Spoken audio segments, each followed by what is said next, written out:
और एक मोहर असरफी। इस लालच में सारे मंडलेश्वर अपने सभी शिष्यों को सबको लेकर पहुंच गए 18 लाख व्यक्ति।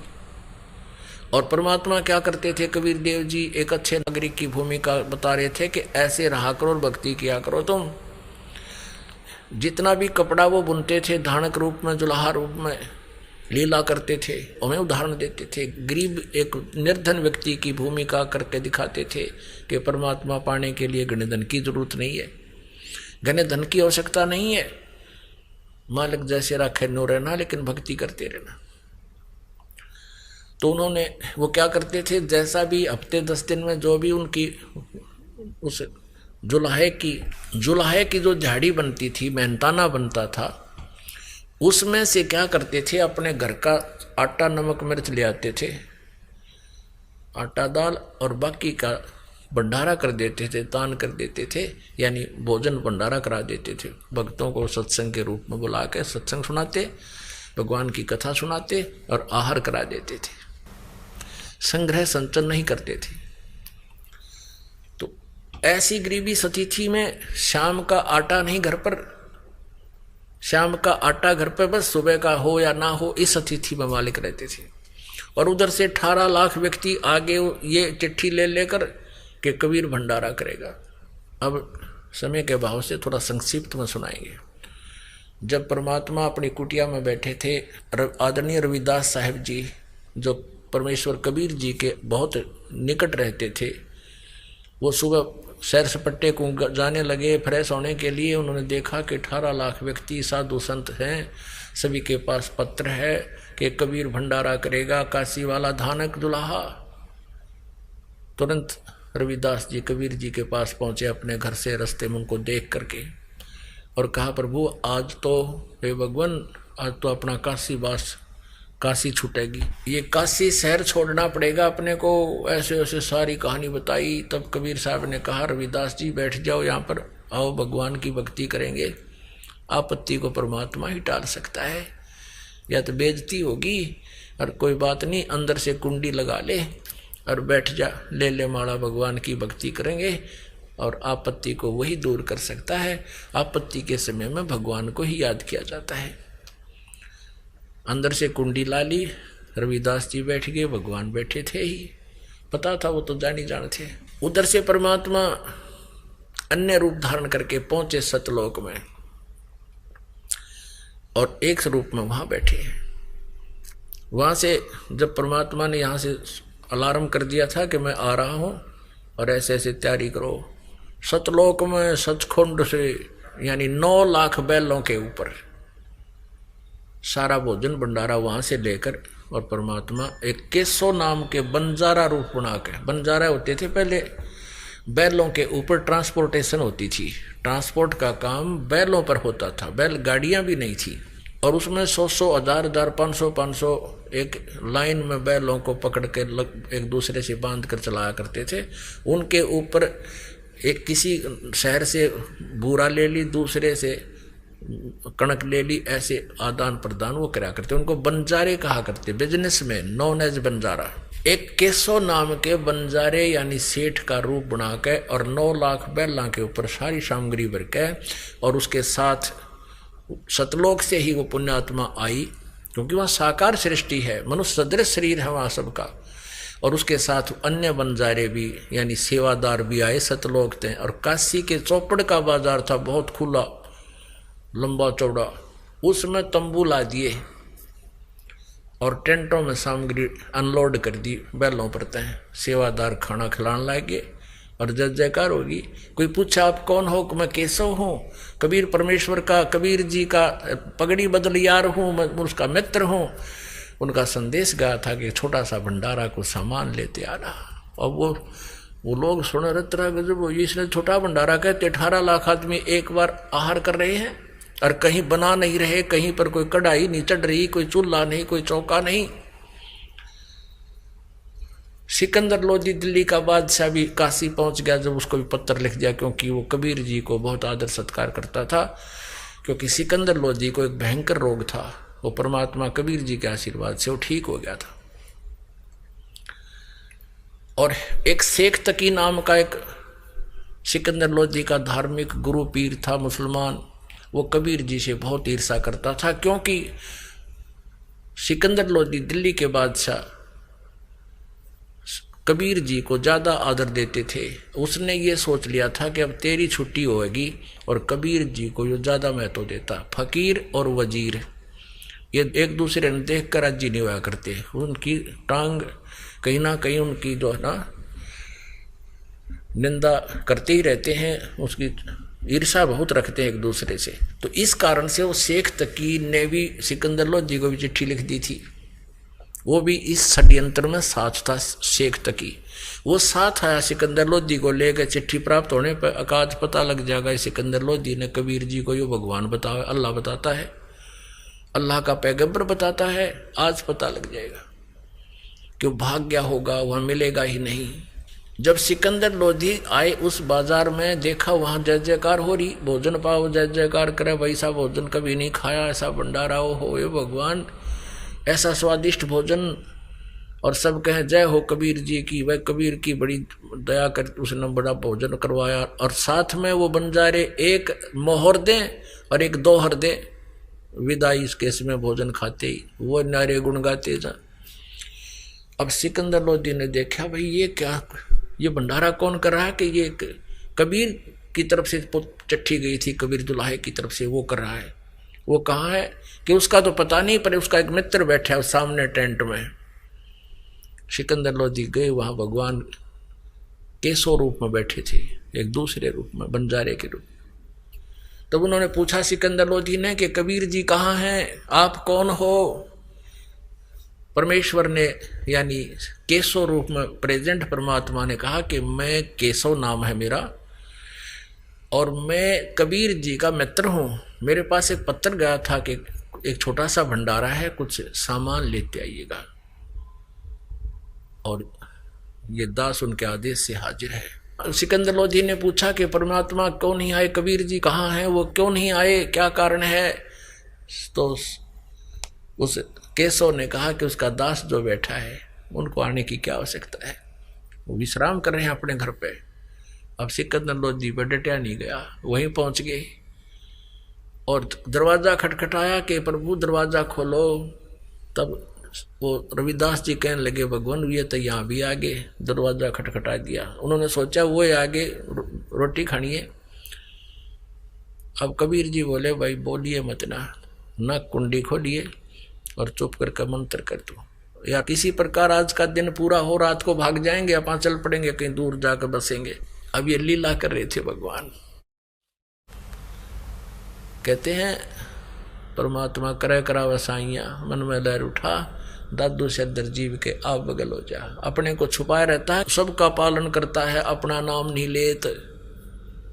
फिर दोबारा आवाज लगाई कि दरवाजा खोलो, परवरदिगार आपका दास आया है सिकंदर लोधी। कबीर जी ने कहा कि राजन, परमेश्वर कबीर देव ने कहा कि राजन मैं बहुत दुखी कर लिया हूँ, यहाँ के जो जितने भी गुरु पीर ब्राह्मण और ये मुसलमानों के पीर हैं, और मैं दरवाज़ा नहीं खोलूँगा क्योंकि मेरे नाम से झूठी चिट्ठी डालकर 18 लाख व्यक्ति यहाँ एकत्रित कर दिए हैं। मेरे पास तो परिवार का भोजन भी नहीं है, पूरा मुश्किल से कपड़ा बुन के काम चला रहा हूँ। मुझ गरीब के साथ कैसा जुल्म कर दिया। मैं तो भगवान आज रात होते ही यहाँ से अपने बच्चों को लेकर कहीं दूर चला जाऊँगा, इसलिए मैं दरवाज़ा खोलूँ नहीं। तब सिकंदर लोधी कहने लगा भगवान आप किसी और को बहका सकते हो, अपने इस दास को नहीं। मैं जान चुका हूँ आपको, हे परमात्मा आप किसी और को बहका सकते हो। हे परवरदिगार आपने वहाँ जय जयकार कर रखी, ऐसे भंडारा लगा दिया और 18 लाख व्यक्ति जीवन लाग रहे, भोजन पा रहे। एक बार आपके दर्शनाभिलाषी हैं, आप दर्शन दीजिए उनको। सभी कह रहे हैं वो ऐसा कौन है, वो महापुरुष कौन है, वो सेठ महान आत्मा जिसने इतना सुंदर भोजन और इतना जो है ना दान कर दिया हमारे को। तब कबीर जी ने दरवाज़ा खुलवाया। सिकंदर लोधी ने दंडवत प्रणाम किया मुकुट समेत चरणों में और कहा प्रभु एक बार इस हाथी पर बैठकर चलो, दुनिया देखती चला मेरे भगवान को। क्योंकि सिकंदर लोधी हाथी पर विराजमान था। नीचे उतरा, हाथी पर परमात्मा को बैठाया, रविदास जी को बैठाया और स्वयं भी बैठ गया। कबीर जी बस चंवर करने लगा।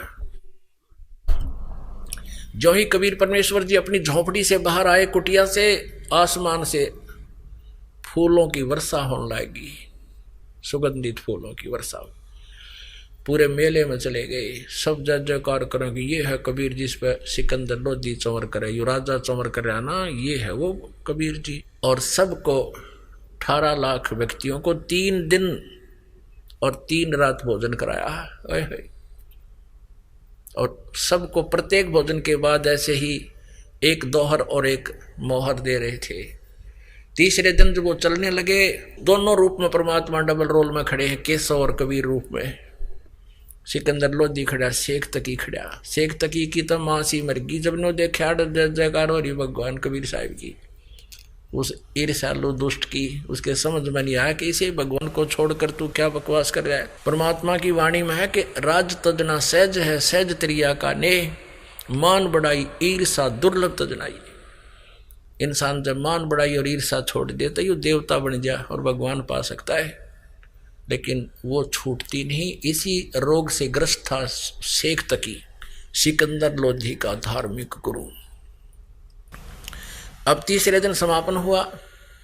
जितने भी सतलोक से आए हुए वो आत्माएं थी, पुण्यात्मा हंस आए हुए थे, उन्होंने बंजारे रूप में सारा सामान टेंट इकट्ठा किया और बैलों पर रखा और चलते बने। केशव वहीं खड़ा है और जब गंगा के अंदर से निकल कर जाना था सभी ने, और गंगा बहुत तेजी से बह रही थी, अब उन सभी ने गंगा से पार होना था, तो गंगा का पानी 1-1 फुट रह गया नीचे एकदम। जैसे श्री कृष्ण जी को लेकर के चले थे वासुदेव, उस समय जमुना नीचे उतर गई थी, तो वह गंगा काशी के साथ से बहती है, काशी के पास एकदम 1-1 फुट रह गई और सारे बंजारे और बैल पार हो गए। अब कुछ देर के बाद वहां वो परमेश्वर कबीर जी और उन्हीं का यानी डबल रोल केशव जी और साथ में सिकंदर लोधी और शेख तकी और कुछ व्यक्ति बहुत से काशी के खड़े। तब सिकंदर लोधी ने कहा कि हे केशव जी, हे बंजारा, आपके बैल चले गए, आप जाओ, दूर चले जाएंगे, फिर आप उनके साथ पहुंच नहीं पाओगे। उसी समय क्या देखा कि इधर देखा है कि कहाँ वो बैल, 9 लाख बैल और उनके साथ लाखों की संख्या में वो बंजारे, और वो गंगा पार करके जब देखा एक भी ना दिखा, कोई भी विजिबल नहीं था। तब सिकंदर लोधी ने कहा कि वो कहाँ गए सारे। अब परमेश्वर कबीर जी ने कहा कि वो गए सतलोक में। और उसी समय जो केशव रूप में खड़ा थे परमात्मा दूसरे रूप में, वो केशव वाला स्वरूप कबीर परमेश्वर जी के शरीर में समावेश कर गया, अकेले कबीर जी रह गए। बोलो सतगुरुदेव की जय।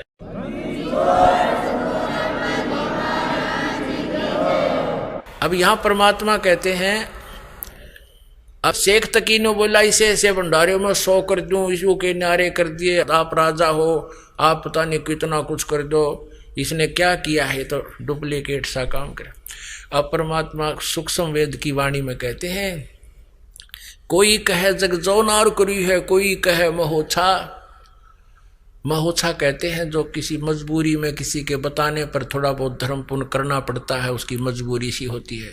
और जग जोनार होती है जो खुले दिल को विशेष खुशी की उपलब्धि में करता है। किसी का पुत्र हो जाता था, वो कोई बहुत बड़ा भंडारा करता था, वो खुशी से होता था।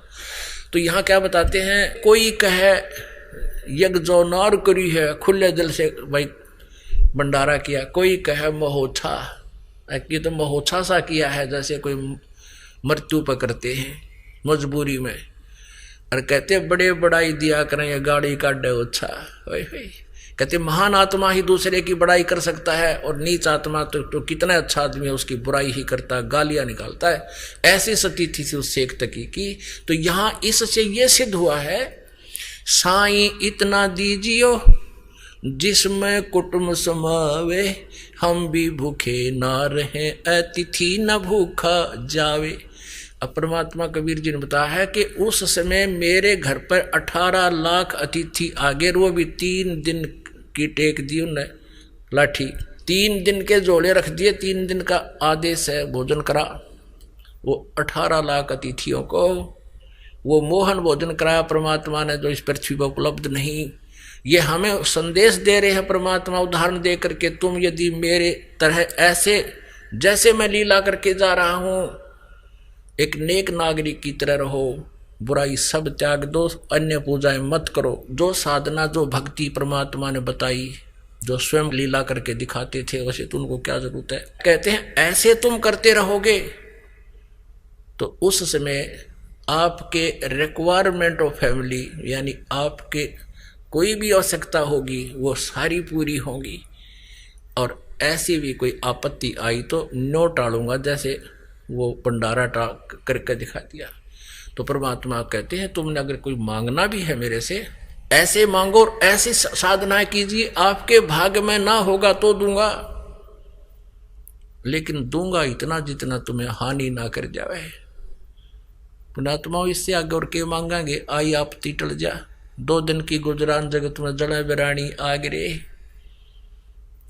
अब क्या मांगो कुछ थिर ना रहाई, देखत नैन चला जग जाई, 1 लाख पूत 1.25 लाख नाती, उस रावण के दीवान बाती। आवत संग ना जात संगाती, क्या भया दर बांधे हाथी। राजाओं को कहते हैं कि हो गया हाथी द्वार पर बांध कर तू एक अपनी महिमा दिखा रहा है, और कहते हैं सर्व सोने की लंका थी वह रावण से रणधीरम। कहते हैं भक्ति बिना क्या होता है, ये भ्रम रहा संसार, और रति कंचन पाया नहीं रावण चलती बार। ये माया जिसके पीछे सारा जीवन नष्ट कर देते हो, लाखों पाप कमाते हो, ये आपके साथ नहीं जा सकती। आपके साथ आपका किया हुआ पुण्य धर्म और ये भक्ति साथ जाएगी। धर्म तो 10 का नहीं 10 के 3 लोक, और खैरायत में खैर है कीजिए आत्म पोख है। जो सत साधना नहीं करते और जो साधना बिल्कुल नहीं करते उनके बारे में कहते हैं, कहे कबीर अंत की बारी, जैसे हाथ झाड़ कर चला जुआरी। जब तुम यहां से शरीर त्याग कर जाओगे, जो भक्ति नहीं करते केवल माया जोड़न में लग रहे हो, रावण की तरह कहते हैं सारी सोने की लंका थी, 1 रति कंचन 1 ग्राम सोना साथ नहीं ले जा सका वो, और भक्ति सत बनी नहीं, सही साधना नहीं की, साधना नहीं की वो भी हानि में। जो शास्त्र अनुकूल साधना नहीं करते वो भी ऐसे होंगे जैसे जुए में हार जाने के बाद जुआरी पछताता है, आए नाश हो गया, कुछ भी नहीं बचा। कहते हाथ झाड़ जैसे चले जुआरी। इसलिए परमात्मा कहते हैं समझा है तो सर दर पाओ और बहोर नहीं रे ऐसा दाओ। बोलो सतगुरुदेव। बंदी छोड़ कबीर परमेश्वर जी, पूर्ण ब्रह्म सारी सृष्टि के रचनहार, ये हम सब आत्माओं के जनक हैं, हम सब के पिता हैं। हम अपनी गलती के कारण, हम अपनी नालायकी के कारण इस काल के जाल में फंस गए हैं, और हम अपने परम पिता सर्व सुखदाई दयालु परमात्मा से दूर हो गए। श्रीमद् भगवत गीता अध्याय नंबर 15 के श्लोक नंबर 16 और 17 में 3 पुरुष की जानकारी है, 3 प्रभुओं की, जैसा आज सुबह के सत्संग में भी आप जी को सुनाया था। ये सत्य ज्ञान, ये 3 पुरुष हैं, 3 परमात्मा हैं, 3 स्वामी हैं। पुरुष माने स्वामी, प्रभु, मालिक। श्रीमद् भगवत गीता जी अध्याय नंबर 15 के श्लोक नंबर 1 से लेकर 4 तक एक विवरण दिया हुआ है कि श्रीमद् भगवत गीता अध्याय नंबर 4 के श्लोक नंबर 34 में जिस तत्वदर्शी संत के पास जाकर तत्व ज्ञान पूछने को कहा गया है, और वो तत्वदर्शी संत पर परमात्म तत्व की जानकारी देगा, तत्व ज्ञान सुनाओगा। तो उसकी पहचान बताई है 15वें अध्याय के 1 से लेकर 4 में, और उस परमात्मा की जानकारी भी इन 15वें अध्याय में दी है। गीता अध्याय 15 श्लोक 1 से 4 में स्पष्ट किया है कि ऊपर को जड़ मूल ऊर्ध्व मूलम अधः शाखम, ऊपर को जड़ वाला, नीचे को तीनों गुण रूपी शाखा वाला, ये संसार रूपी पीपल का वृक्ष कहा गया है, ऐसा जानो। और इसकी ये विभाग जो जानता है पत्तों सहित, छंदासी यस्य पर्णानि यह तम वेद स वेदवित, उस उल्टे लटके हुए संसार रूपी वृक्ष की मूल से लेकर शाखाओं और तना डार और पत्तों तक की जानकारी जो रखता है, जो संत जानता है, स वेदवित, वह तत्वदर्शी संत है। तो परमेश्वर कबीर देव जी स्वयं ही तत्वदर्शी संत की भूमिका करने के लिए वो परमेश्वर स्वयं चलकर आते हैं। ऋग्वेद मंडल नंबर 9 सूक्त नंबर 86 मंत्र 26-27 में, ऋग्वेद मंडल नंबर 9 सूक्त नंबर 82 मंत्र 1, 2, 3 में, ऋग्वेद मंडल नंबर 9 सूक्त 96 मंत्र 16 से लेकर 20-21 तक, ऋग्वेद मंडल नंबर 9 सूक्त नंबर 20 मंत्र 1 में, ऋग्वेद मंडल नंबर 9 सूक्त नंबर 1 मंत्र 8-9 में स्पष्ट प्रमाण है कि वो कबीर देव नाम का परमात्मा, कबीर देव का, हम उसको कबीर साहब कहते हैं, वो ऊपर तीसरे मुक्ति धाम में रहता है, वहाँ विराजमान है। और वहाँ से वो गति करके चल के आते हैं अपने रूप को सरल करके, क्योंकि सतलोक में, उस अमर धाम में, सनातन परम धाम में वो परमात्मा बहुत तेजों में शरीर युक्त है। उनके एक रोमकूप की रोशनी, एक रोमकूप का प्रकाश करोड़ सूर्य मिला दे, और इतने ही चंद्रमा, दोनों की मिली जुली रोशनी भी परमात्मा के, परमेश्वर के एक रोमकूप के समान नहीं है। इतना तेजों में शरीर है उस भगवान का। यदि वो परमेश्वर अपने एज इट इज बॉडी में यहाँ आ जाए, उस जो के तो शरीर, प्रकाश युक्त शरीर से यहाँ प्रकट हो जाएं, तो हम उनको देख नहीं सकते। सबकी आंखें बंद हो जा, चरम दृष्टि उनको सहन नहीं कर सकती उस प्रकाश को। इसलिए वो परमेश्वर अपने रूप को हल्का करके, सरल करके यहाँ प्रकट होते हैं। अच्छी आत्मा को, पुण्य आत्मा को, जो दृढ़ भक्त होते हैं, उनको मिलते हैं, फिर उनको तत्व ज्ञान से परिचित कराते हैं, और फिर वो परमात्मा सह शरीर आते हैं, सह शरीर चले जाते हैं। वो परमात्मा फिर अपने तत्व ज्ञान को, अपने उस यथार्थ ज्ञान को अपने मुख कमल से बोलते हैं। इसलिए श्रीमद् भगवत गीता अध्याय नंबर 4 के श्लोक नंबर 32 में कहा है कि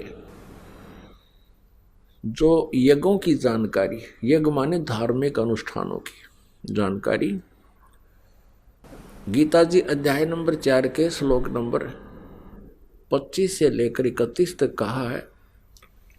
उसमें सभी साधक कोई कैसी साधना करता है, कोई हठ योग करता है, कोई स्वाध्याय करता है, कोई देवताओं की पूजा करता है, कोई प्राण अपान की क्रियाओं में ही लगा रहता है, कोई अहिंसा वादी व्रतों को ही करता है।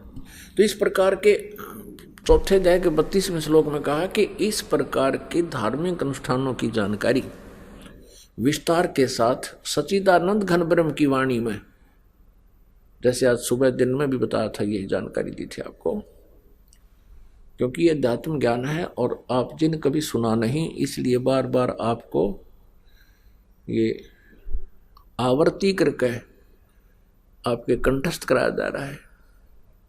क्योंकि हमने अज्ञान को भी ऐसे ही सुना है, हजारों बार सुन रखा है, फिर फाइनल हो गया, वो गलत ज्ञान भी हमने ठीक लगने लग गया। अब सत्य ज्ञान को भी इतना ही सुनना पड़ेगा, तभी ये हमें स्वीकार्य होगा और हम परमात्मा को पहचान पाएंगे।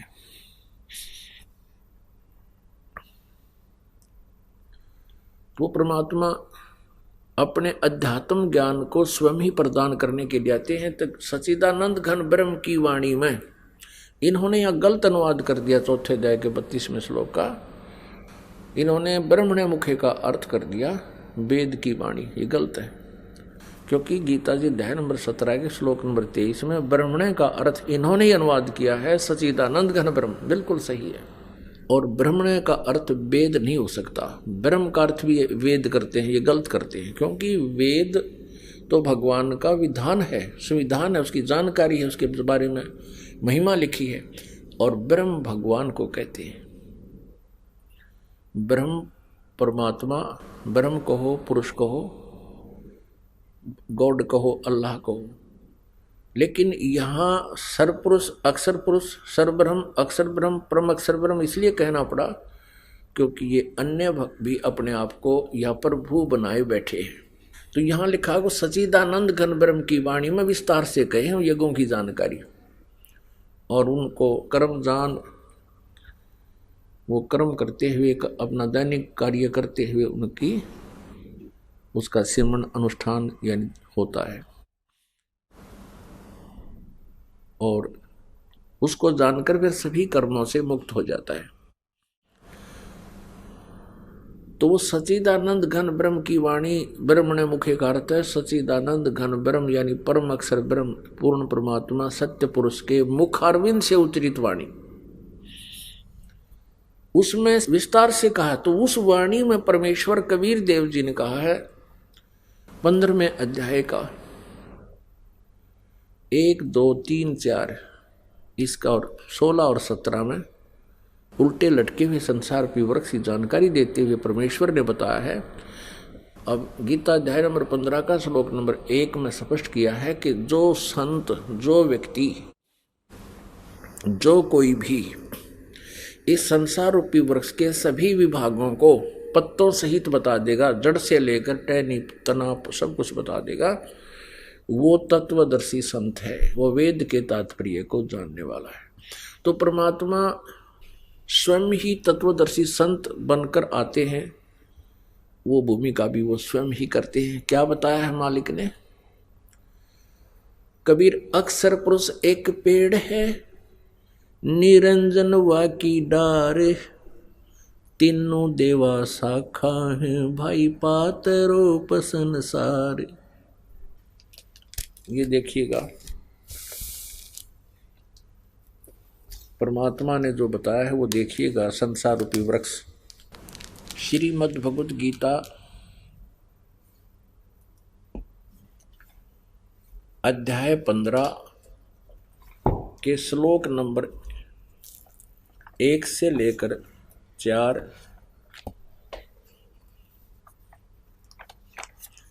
इसमें लिखा है। प्रथम श्लोक में 15वें अध्याय के में ऊर्ध्व मूलम अधः शाखम, और परमात्मा ने एक ही दोहे में ये सभी वर्णन कर दिया। ये है श्रीमद् भगवत गीता, जयदयाल गोविंद का इसके अनुवादक है, गीता प्रेस गोरखपुर से प्रकाशित है। ये 15वां अध्याय है, पंचदशों अध्याय। प्रथम श्लोक ऊर्ध्व मूलम अधः शाखम, अश्वत्थम प्राहु अवम, छंदासी यस्य प्रणानि यह तुम वेद स वेदवित्। इन्होंने अनुवाद किया है आदि पुरुष परमेश्वर मूल वाले, यानी इस संसार रूपी वृक्ष की जड़ जो है ये तो है पूर्ण परमात्मा, आदि पुरुष परमेश्वर, पूर्ण ब्रह्म।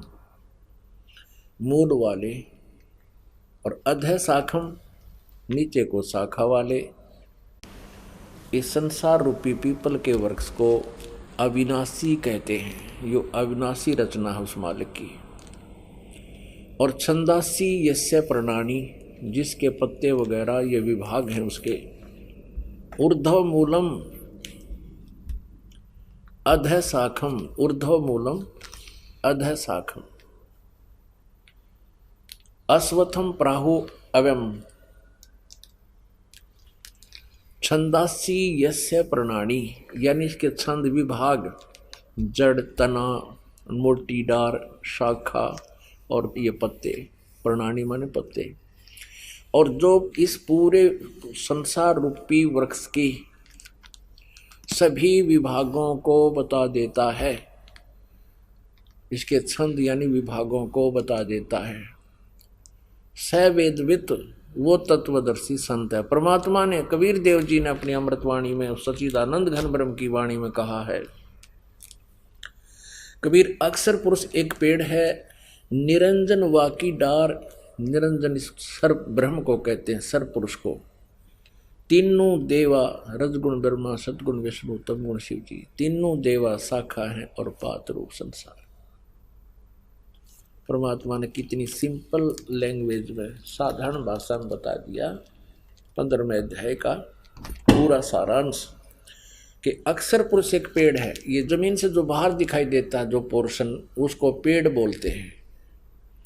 ये सारा एक पेड़ हो गया। अक्षर पुरुष एक पेड़ है, निरंजन वाकी डार,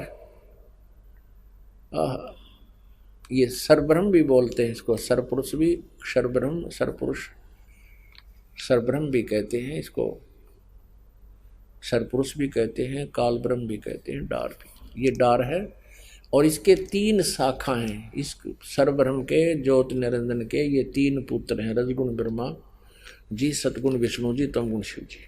और ये पात रूप संसार, ये आगे अन्य प्राणी है। समझो, ये एक एग्जाम्पल है, एक उदाहरण है। और ये जो परमात्मा है पूर्ण, ये जड़ जो है ये परम अक्षर ब्रह्म है, ये परम अक्षर ब्रह्म है। तो इस प्रकार हम इस उल्टे लटके संसार रूपी वृक्ष को जो जानता है, सवेदवित, वो तत्वदर्शी संत है। तो परमेश्वर जी ने आकर ये ज्ञान दिया कबीर भगवान ने, और वही ज्ञान दे दिया इस दास को। तो इस पृथ्वी पर आज तक इस रहस्य को बताने वाले परमेश्वर के अतिरिक्त इस दास के ऊपर कृपा की है कोई नहीं था। अन्य संत जो जिनको ये ज्ञान दिया, उन्होंने अपनी वाणी में लिपिबद्ध कर दिया। अन्य महापुरुषों को जो परमात्मा आकर मिले थे, उनको भी उन्होंने यही ज्ञान दिया था, लेकिन उन्होंने अपनी अमृतवाणी में उनको लिखवा दिया, बोल दिया, और उन वाणी को कोई समझ नहीं सका, क्योंकि इसको अभी तक छुपा के रखना था। परमेश्वर कबीर देव जी ने जो अपनी उनकी महिमा में लिखा हुआ है कि वो परमात्मा सतलोक से चलकर आता है, नेक आत्माओं को, अच्छी आत्माओं को, दृढ़ भक्तों को मिलते हैं और उनको तत्व ज्ञान से परिचित कराते हैं। तो उसी दृष्टिकोण से, उसी आधार से, अपने लीलावश, अपने गुणों के आधार से वो परमात्मा आए कबीर देव जी। और यहाँ कलयुग में किन किन को मिले? आदरणीय मुल्कदास साहिब जी को, आदरणीय धर्मदास साहिब जी को, आदरणीय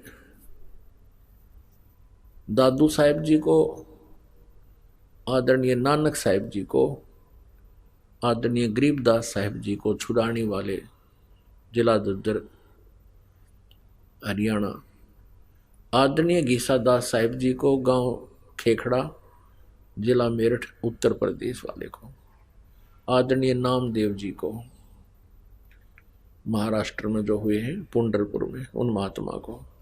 तो वो परमात्मा के इतिहास भी, उनकी महिमा भी, उनकी वेद भी उनके गुणगान करते हुए यही बताते हैं, वो परमेश्वर ऐसी लीला करता है, और ऐसी लीला केवल कबीर परमेश्वर जी ने की है। तो इससे सिद्ध है कि यही भगवान है, और उन्होंने आकर के ये ज्ञान बताया, अपने मुखारविंद से बोला। इसलिए सच्चिदानंद घन ब्रह्म की वाणी में वो यथार्थ ज्ञान का है। अब प्रसंग चल रहा है कि हम उस सुखदाई परमात्मा को भूल गए।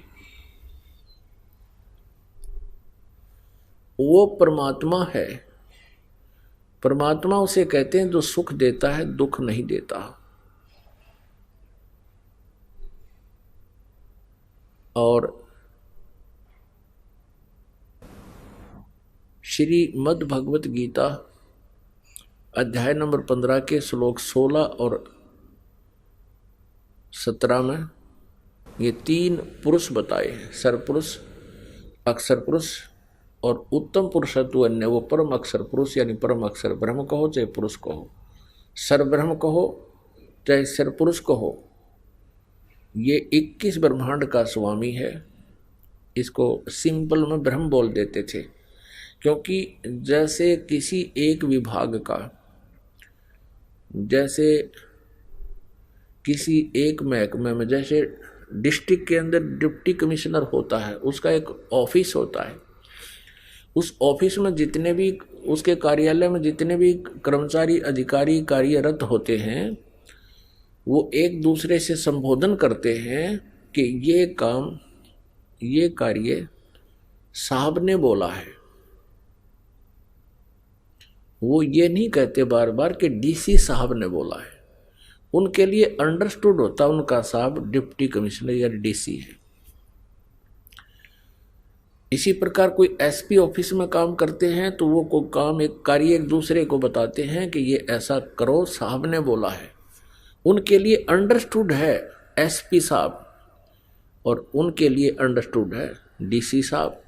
तो इसी प्रकार यहाँ जो 21 ब्रह्मांड में ब्रह्म जो बोलते थे, ब्रह्म ये यहाँ का भगवान है, स्वामी है, इसलिए ब्रह्म मीन प्रभु हुआ। इनके लिए यही सुप्रीम बोस था, इनका यू हिसाब था। अब परमेश्वर ने आके इसको बताया कि ये सरपुरुष है, ये तो नासवान प्रभु है। ब्रह्म कहो चाहे प्रभु कहो, स्वामी कहो, मालिक कहो। और फिर बताया कि अक्षर पुरुष है जिसको परब्रह्म बोलते हैं, वो 7 शंख ब्रह्मांड का स्वामी है, नील पद्म शंख। और फिर एक परम अक्षर ब्रह्म है, परम अक्षर पुरुष है, जो असंग ब्रह्मांड का स्वामी है, कुल का मालिक है, सबका स्वामी है। इन सब के ऊपर ओवरऑल कंट्रोलर है ब्रह्म, और परब्रह्म पर भी, सरपुरुष और अक्षर पुरुष पर भी वो परम अक्षर ब्रह्म, परम अक्षर पुरुष स्वामी है, सबका कंट्रोलर है। वो कुल का मालिक है, वो सबका रचनहार है, सबका वो जड़ रूपी परमात्मा, मूल रूपी भगवान, जिससे सबका धारण पोषण होता है, सबका पालन पोषण वही करता है, वो परमात्मा है। तो इस कारण से यहां ब्रह्म को ब्रह्म बोलने लगे। जैसे डीसी वाले, डीसी ऑफिस को वाले उसको साहब बोलते थे, बस अंडरस्टूड है उनका साहब। लेकिन ये सरपुरुष है, ये नासवान साहब है। और इससे जैसे डीसी से ऊपर कमिश्नर है, कमिश्नर से ऊपर कमिश्नर इन चीफ, उससे ऊपर मंत्री हैं, मंत्रियों से ऊपर मुख्यमंत्री है, मुख्यमंत्री से ऊपर प्रधानमंत्री या अन्य कैबिनेट मिनिस्टर होते हैं, वो भी साहब कहलाते हैं। तो इस प्रकार ब्रह्म जो प्रसिद्ध था, ये 21 ब्रह्मांड का स्वामी होने से केवल ब्रह्म कहकर छोड़ देते थे। और उन ऋषि महर्षि और आध्यात्मिक गुरुओं को आगे की जानकारी नहीं थी, इसलिए ब्रह्म को ये सुप्रीम पावर मानते रहे, यही मार खा गए। तो दयालु परमात्मा है वो कौन? वो परम अक्षर ब्रह्म। हम उस दयालु परमात्मा को छोड़कर इस काल के लोक में आ गए। श्रीमद् भगवत गीता, गीता अध्याय नंबर 4 के श्लोक नंबर 34 में जिस तत्वदर्शी संत की जानकारी दी है, उसको जानने के पश्चात परमेश्वर के उस परम पद की खोज करनी चाहिए, जहाँ जाने के बाद फिर लौटकर संसार में प्राणी कभी नहीं आते। और जिस परमेश्वर ने सारे ब्रह्मांडों की रचना की है, अर्थात जिससे संसार रूपी वृक्ष की प्रवृत्ति विस्तार को प्राप्त हुई है, भावार्थ है कि जिस परमेश्वर ने संसार रूपी वृक्ष की रचना की है, बनाया है, और उसी की पूजा करनी चाहिए, अन्य किसी की नहीं। ये गीता ज्ञानदाता स्वयं कह रहा है। जो गीता ज्ञानदाता से अन्य सुप्रीम पावर पूर्ण परमात्मा है। श्रीमद् भगवद गीता अध्याय नंबर 15 के श्लोक नंबर 16 और 17 में इन तीन पुरुषों की जानकारी है, सरपुरुष और अक्षर पुरुष। उत्तम पुरुष तो अन्य परमात्मा इति उदाहरते। वही सरपुरुष और अक्षर पुरुष ये दोनों नासवान है। इनके प्राणी भी इनके जितने इनके अंतर्गत इनके ब्रह्मांडों में सभी वो भी नासवान है। आत्मा किसी की नहीं मरती। फिर 17वें श्लोक में 15वें अध्याय गीता जी में कहा है कि उत्तम पुरुषत्व ने श्रेष्ठ परमात्मा तो इन दोनों से कोई और है, अन्य है, और वही वास्तव में परमात्मा कहलाता है।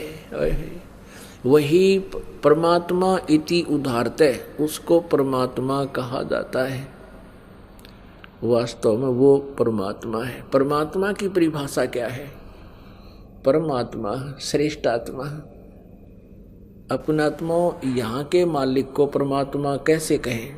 इस ब्रह्मांड के अंदर जो जुल्म हो रहा है जीव के साथ, कोई कुत्ता बना है, कोई गधा बना है, कोई किसी योनि में कष्ट पा रहा है, मनुष्य है कोई सुखी नहीं, मनुष्य जीवन में कोई सुखी नहीं।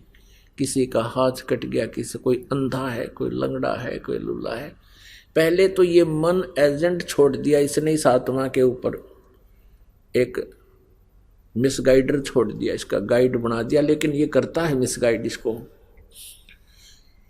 अपने स्वार्थवश और जीव को यहाँ फंसाए रखने के लिए और परेशान करने के लिए। इसने मन के को अपना एजेंट छोड़ रखा, आत्मा के साथ जोड़ दिया। गधे और गाय को एक ही रस्से से बांध दिया टाइट। अब दोनों के स्वभाव में बहुत अंतर होता है, गाय और गधे के। आत्मा गाय है, मन गधा है। इसकी सारी उल्टी नेचर है। आत्मा की नेचर इसके विपरीत है। वो सीधा साधा अपने अच्छे काम करना चाहता है, परमात्मा भक्ति चाहता है।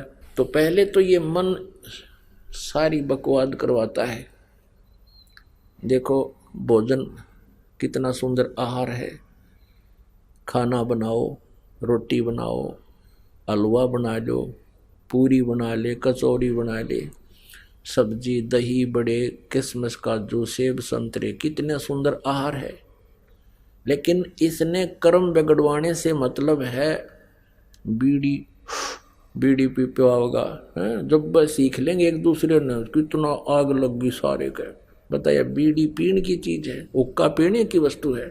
और ये मांस खाते हैं, एक जीव को मार के, अंडे फोड़ के खाते हैं। अंडे का अंदर से निकला हुआ वो पदार्थ, उसको देख के भी उल्टी गिर जाए, ऐसा गंध है उसमें, और उसको मुंह का लाकर फोड़ के पी जाते हैं। और तेरा गजब है। तो ये मन सारे कुक्रम करवाता है, शुक्रम नहीं करवाता। और फिर जैसे कोई चोरी करता है, कोई डाके मारता है, कोई हत्याएं कर देता स्वार्थवश पैसे के लालच में, और फिर उसको भोगने पड़ते हैं। अब ये काल क्या कहता है कि मैंने तो एक न्यायाधीश बैठा रखे है और उसको आदेश दे दिया है कि जो जैसे कर्म करे वैसे फल दे दे। अब ये कर्म तो आप गलत करवा देता है और फिर सजा का पात्र प्राणी खुद होता है। तो जिस कारण से यहां कितना कष्ट हमारे ऊपर आया हुआ है। अभी बताया आपके किसी की बेटी मर गई, किसी का बेटे की मृत्यु होगी, कोई स्वयं किसी बीमारी से ग्रस्त है, कोई किसी टेंशन से, या क्या बुरा हाल है प्राणी का। एक्सीडेंट के दुर्घटना के अंदर पूरा परिवार का परिवार नष्ट हो जाता है, मृत्यु को प्राप्त हो जाता है। किसी को कैंसर है, कोई किसी रोग से ग्रस्त है, कोई किसी टेंशन से ग्रस्त है। इस स्थिति को देखकर क्या यहाँ के भगवान को, क्या यहाँ के मालिक को भगवान कह सकते हैं? क्या ये परमात्मा कहने योग्य है? कभी नहीं। ये परमात्मा नहीं है। परमात्मा का अर्थ है जो दुख ना दे, सुख ही सुख दे। इसलिए श्रीमद् भगवत गीता अध्याय नंबर 15 के श्लोक नंबर 16 और 17 में 3 प्रभुओं की पहचान बताई। 3 पुरुष, सरपुरुष और अक्षर पुरुष तो ये नासवान है, इनके अंतर्गत जितने प्राणी वो भी नासवान है, ये भी दुखी है, जन्म मृत्यु जहां वहां दुख ही दुख है। फिर 17वें श्लोक में कहा 15वें के में कि उत्तम पुरुषत्व अन्य, वो दयालु भगवान, वो श्रेष्ठ प्रभु, उत्तम पुरुष, उत्तम माने अच्छा, अच्छा भगवान। आइए अब हम उन श्रद्धालुओं के अनुभव जानते हैं जो जगत गुरु तत्वदर्शी संत रामपाल जी महाराज जी से दीक्षा प्राप्त कर चुके हैं तथा उनके द्वारा बताए गए भक्ति मार्ग पर चल रहे हैं। जी नमस्कार। सच साहिब सर। क्या नाम है जी आपका? मेरा नाम पूजा किशोर मुड़ू। पूजा जी कहाँ से आए आप? मैं जिला पुणे महाराष्ट्र से हूँ। पूजा जी, संत रामपाल जी महाराज की शरण में आने से पहले आप क्या भक्ति साधना करते थे? जी मैं संत रामपाल जी महाराज के चरण में आने से पहले पारंपरिक देवी देवताओं की, जैसे कि ब्रह्मा विष्णु महेश देवी दुर्गा की पूजा करती थी। बहन जी, ये जो पारंपरिक पूजाएं हैं जिनको करोड़ों लोग आज भी करते हैं, तो आपने इन सभी पूजाओं को छोड़कर संत रामपाल जी महाराज जी की शरण में क्यों गए आप? उसकी एक वजह है, जब भी मैं पारंपरिक देवी देवताओं की पूजा अर्चा करती थी, जैसे कि बचपन से लेके 21 साल तक मैंने पूजा अर्चा की, मुझे थोड़े बहुत लाभ मिलते थे लेकिन क्षणिक थे वो। हम उपवास रखते थे, भोग लगाते थे, जैसे कि हम भंडारा भी करते थे, धार्मिक स्थलों पे जाना आना था, पूरी तरह से कर रहे थे, फिर भी हमारे जीवन में सुख शांति नहीं थी। बहन जी, सबसे पहले हम आपसे ये जानना चाहेंगे, आपको अपने जीवन में क्या क्या परेशानियाँ थी? मुझे शारीरिक प्रॉब्लम थी, जहाँ तक कि सब डॉक्टर के पास, जहाँ रशियन रिटर्न, अमेरिका रिटर्न, जितने बड़े डॉक्टर हैं, पुणे में दिखाया, मुंबई में दिखाया, फिर भी मुझे मैं मेडिकल फील्ड से हूँ और मुझे सब पता था। मुझ पे हार्मोनल इंजेक्शन देते थे, मुझे हिपेरिन इंजेक्शन भी दिया जाता था, फिर भी मेरी प्रेगनेंसी कभी कंटिन्यू नहीं हो पाई। बार बार मेरे मिसकैरेज होने की वजह से हम बार मेरे घर वाले भी निराश होते थे और हम भी निराश होते थे, फिर भी हमें कोई समाधान नहीं मिला। मेरे 7 बार एबॉर्शन हो चुके हैं, मुझे पूरी बेड रेस्ट दी जाती थी, मैं एडमिट रहती थी, इंजेक्शन तो हर बार हिपेरिन लगाया जाता था, जो एडवांस ट्रीटमेंट है वो सब मुझे दी जाती थी, फिर भी मेरी प्रेगनेंसी कभी कंटिन्यू नहीं हो पाई।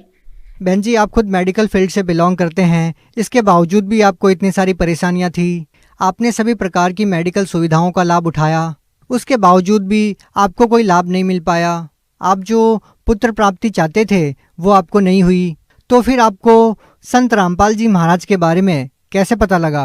मैं बहुत हताश हो गई, निराश हो गई। एक बार तो मैंने हमारे घर में, मैं पोथी पुराण 18 पुराण ज़्यादा पढ़ती थी, वो सब मैंने एक बार गुस्से में आके पानी में बहा दिए और मैंने सब छोड़ दिया, पूरी तरह से मैं नास्तिक हो गई। लेकिन एक बार जब मैं हॉस्पिटल में, हमारे यहाँ एक संत रामपाल जी महाराज के शिष्य है, वो मुझे बार बार बताने की कोशिश करते थे, लेकिन मेरा पूरी तरह से आध्यात्म से भरोसा ही उठ गया था। एक तो मुझे मेडिकल लाइन से कुछ फ़ायदा नहीं हुआ और अध्यात्म से भी कुछ फ़ायदा नहीं हुआ, तो मैं बहुत हताश हो गई। उन्होंने कहा एक बार उसे पढ़ो, देखो, सुनो। तो उन्होंने मुझे संत रामपाल जी महाराज की ज्ञान गंगा पुस्तक दी और उसके साथ साथ गीता भी दी। दोनों पढ़ के जब मैं वो दोनों को पढ़ी, समझी, तो मुझे लगा कुछ तो है इसमें। तो उस तरह से मुझे संत रामपाल जी महाराज के चरण में आने का मौका मिला। आपने संत रामपाल जी महाराज से नाम दीक्षा कब ली? मैंने 14 अगस्त 2014 को संत रामपाल जी महाराज की दीक्षा ली।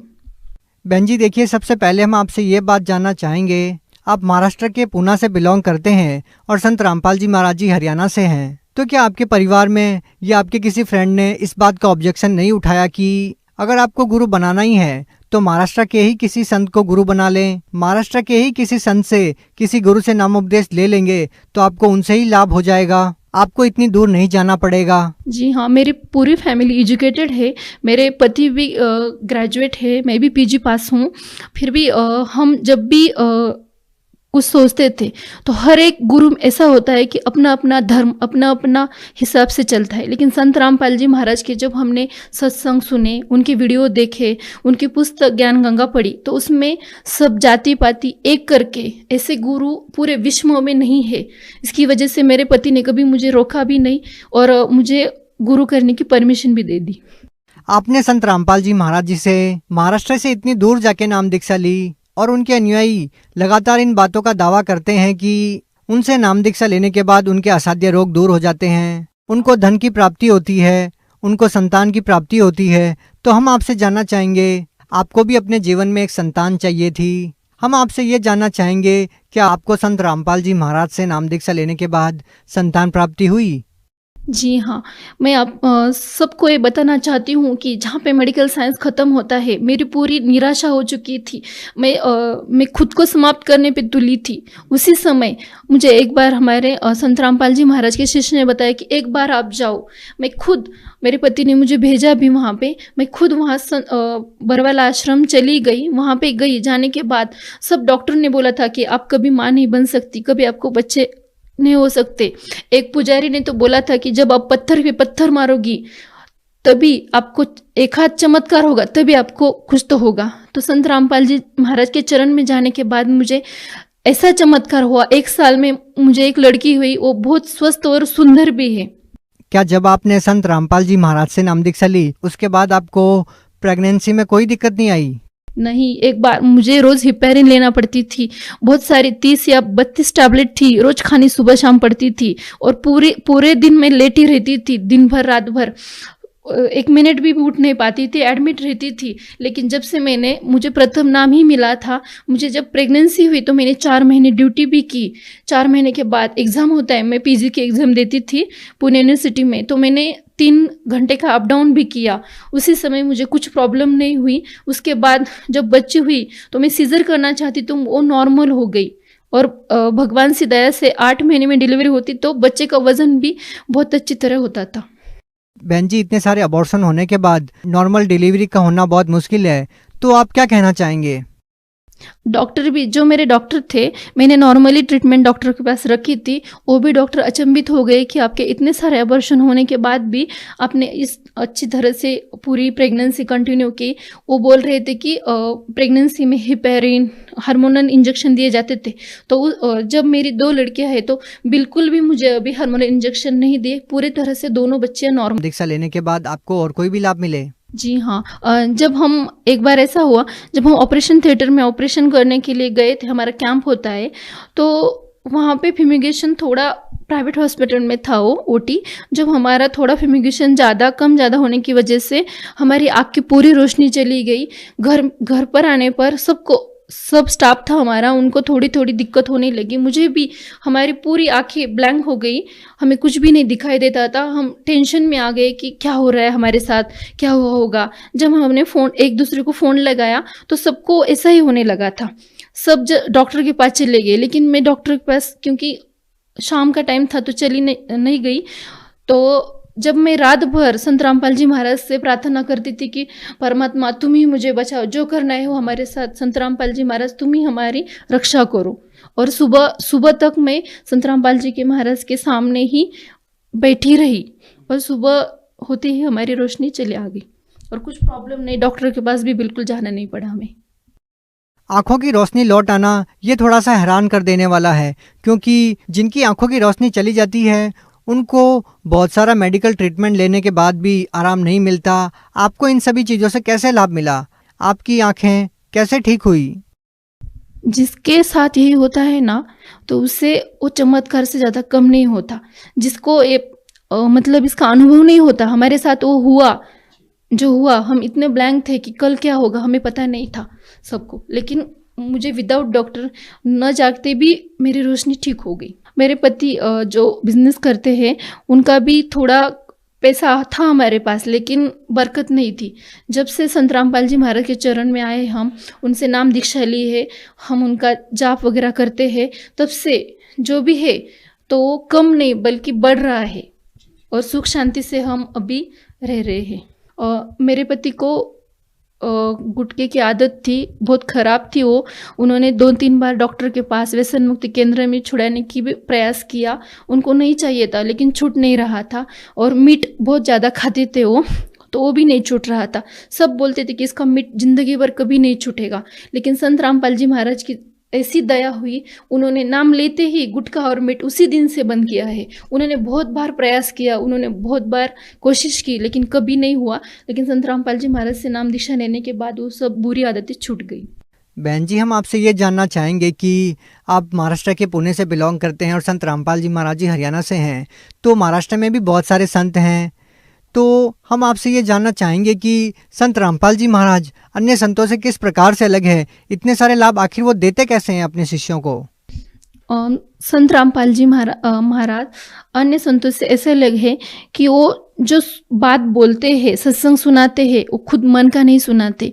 जो भी कुछ बताते हैं वो 18 पुराण, 4 वेद, हमारे शास्त्रों से, धर्म ग्रंथों से पढ़ पढ़ कर सुनाते हैं। कभी भी एक बात भी वो अपने मन की नहीं बोलते। वो सबसे बड़ा सत्य है, जो कि सब लोग अपने मन गढ़ंत कहानियाँ बोलते हैं, फंसाते हैं। लेकिन आजकल की पीढ़ी है जो पढ़ी लिखी है, संत रामपाल जी महाराज की दया से हम पर शिक्षा का असर है जो, तो उसका उपयोग करना चाहिए। चारों तरफ देखकर क्या सच है, क्या झूठ है, क्या गलत है, क्या सही है, पुराण खोलकर देखने चाहिए। उससे पता चलता है कि क्या झूठ है और क्या सच है। बहन जी, आप भगत समाज को क्या संदेश देना चाहते हैं? जी, मैं सभी लोगों को यही संदेश देना चाहती हूँ कि जो पढ़े लिखे हैं, जो बोल रहे हैं कि हमारा अभी टाइम नहीं है भक्ति करने का, तो वो सब लोग सुनो, पढ़ो, बाजू में देखो, अपने 18 पुराण खोल के देखो, अपने जो भी धर्म ग्रंथ है उसको देखो, पढ़ो और जानिए, जानकर ही नाम दीक्षा लो। जो व्यक्ति आज संत रामपाल जी महाराज से नाम दीक्षा लेना चाहता है, वो उनसे नाम दीक्षा कैसे ले सकता है? बहुत सारे टीवी चैनल पर संत रामपाल जी महाराज के प्रवचन आते हैं, सत्संग आते हैं, यूट्यूब पे आते हैं, फेसबुक के आते हैं। तो आप उसको सर्च करो, देखो, और उस पर एक नीली पट्टी होती है, उस पर मोबाइल नंबर होते हैं। सभी भक्त जिसको नाम लेना है, निःशुल्क नाम दान दिया जाता है। और अपने नज़दीकी नामदान केंद्र का पता करके वहाँ पे जाकर आप नाम दीक्षा ले सकते हैं। जी, बहुत बहुत धन्यवाद। सत साहिब सर।